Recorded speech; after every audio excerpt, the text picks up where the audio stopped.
ओम नमो भगवते वासुदेवाय नमः। प्रिय भक्तों, आप सभी का जीवन सदा मंगल में रहे, आपके जीवन में कभी कोई कष्ट ना हो, इसी कामना के साथ में आज का यह वीडियो हम शुरू करते हैं। देखिए, माघ माह के कृष्ण पक्ष की अमावस्या को माघी अमावस्या या मौनी अमावस्या कहते हैं। इस साल मौनी अमावस्या 9 फरवरी को है। मौनी अमावस्या का हमारे ज्योतिष शास्त्र में बहुत महत्व है। इस दिन किसी पवित्र नदी में स्नान करने के बाद में दान करना बहुत ही ज़्यादा शुभ माना जाता है। मौनी अमावस्या पर पवित्र नदियों में स्नान करने के बाद में दान करने से पुण्य फलों की प्राप्ति होती है। तो आज के वीडियो में हम आपको देंगे तमाम जानकारी मौनी अमावस्या के बारे में, साथ ही साथ में बताएंगे इस व्रत की कथा और पूजा विधि। तो वीडियो में आगे बढ़ने से पहले चैनल को सब्सक्राइब कर लीजिए और वीडियो को लाइक करके कमेंट बॉक्स में लिखिए हरि ओम। तो चलिए शुरू करते हैं आज का वीडियो। देखिए, इस दिन मौन व्रत रखने का एक अलग विधान है। हालांकि गृहस्थ लोगों के लिए दिन भर मौन रहना थोड़ा मुश्किल है।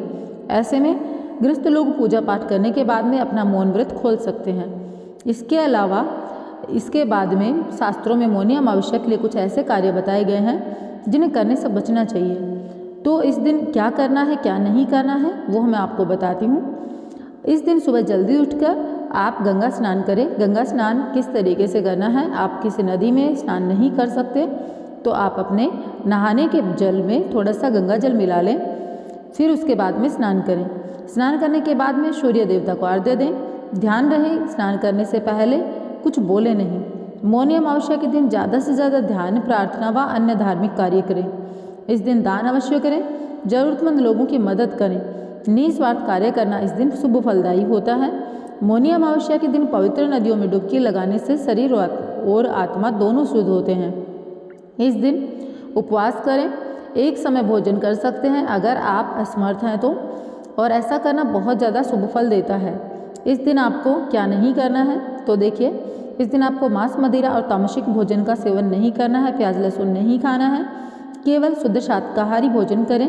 साथ ही जितना हो सके मौन रहें। इसको आवश्यकता से ज़्यादा ना बोलें, इसका उल्टा प्रभाव आपके जीवन पर पड़ने की संभावना रहती है।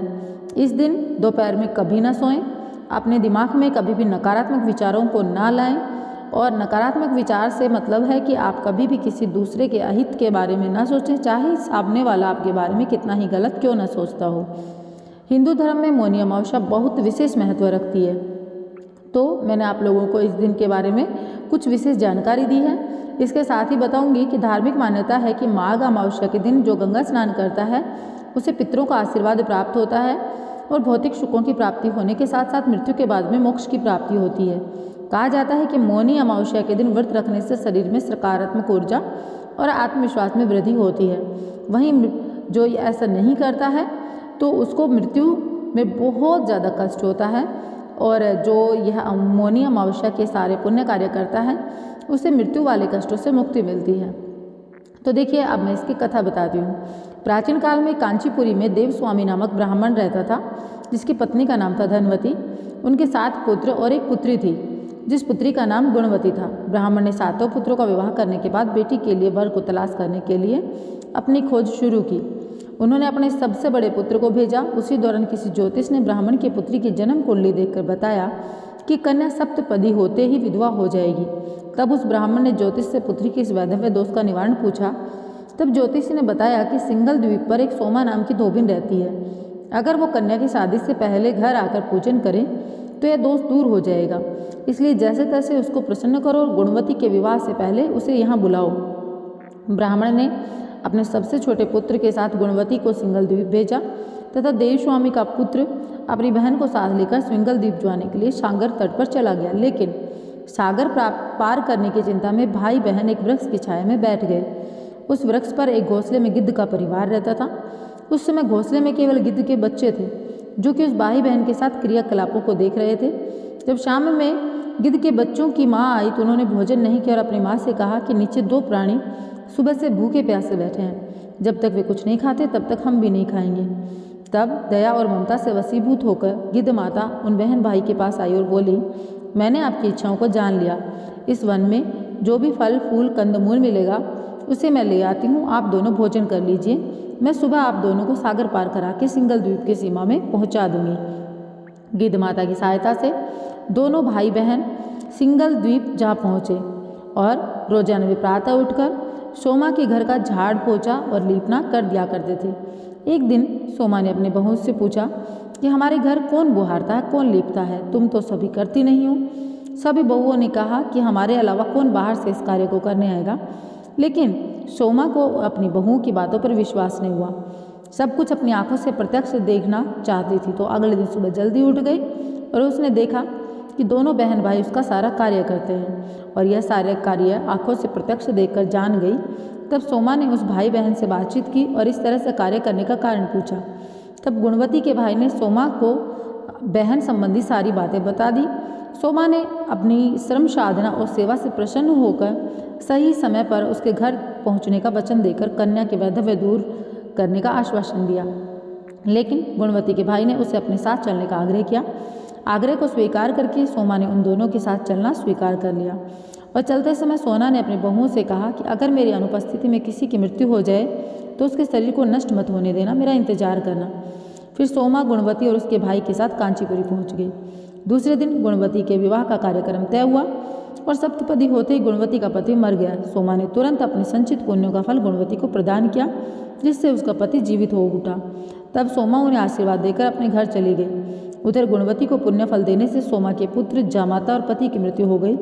तब सोमा ने पुण्य फल संचित करने के लिए अश्वत्थ पीपल वृक्ष की छाया में अर्थात पीपल के वृक्ष के नीचे भगवान विष्णु का पूजन करके 108 परिक्रमाएं की, जिसके पूर्ण होते ही सोमा के परिवार के मृतक जन पुनः जीवित हो उठे।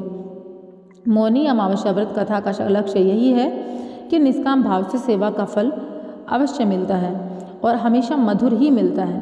तो देखिए, मौनी अमावस्या में जैसे उस गुणवती को अपने पुण्य कर्मों का फल मिला, उसने अपने सोमा का बहुत ज़्यादा उसने ध्यान रखा और उसके घर में उसने निस्वार्थ भाव से सेवा भाव किया तो उसको उसका फल मिला।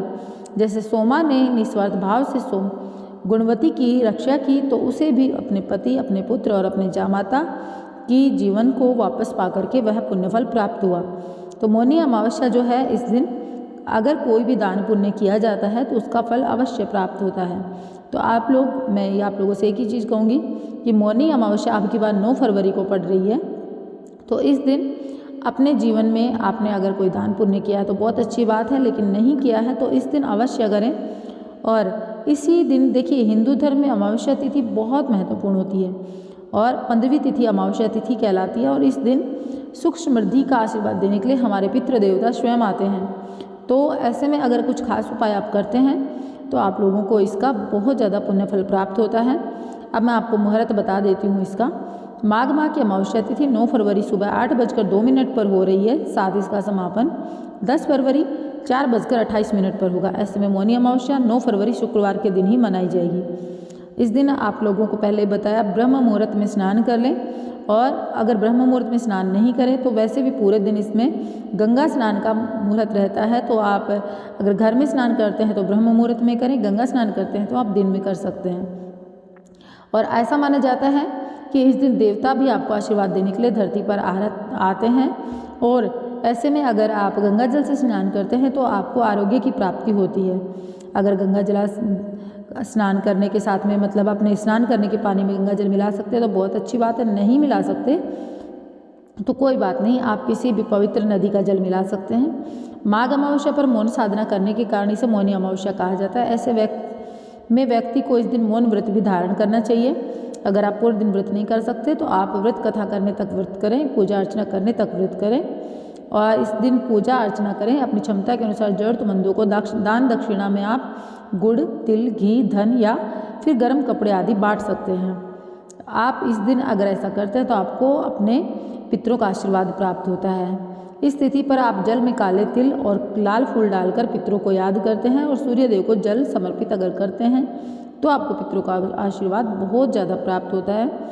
पीपल के पेड़ की आप पूजा करें। पीपल के पेड़ में शाम के वक्त दीपक जलाएं।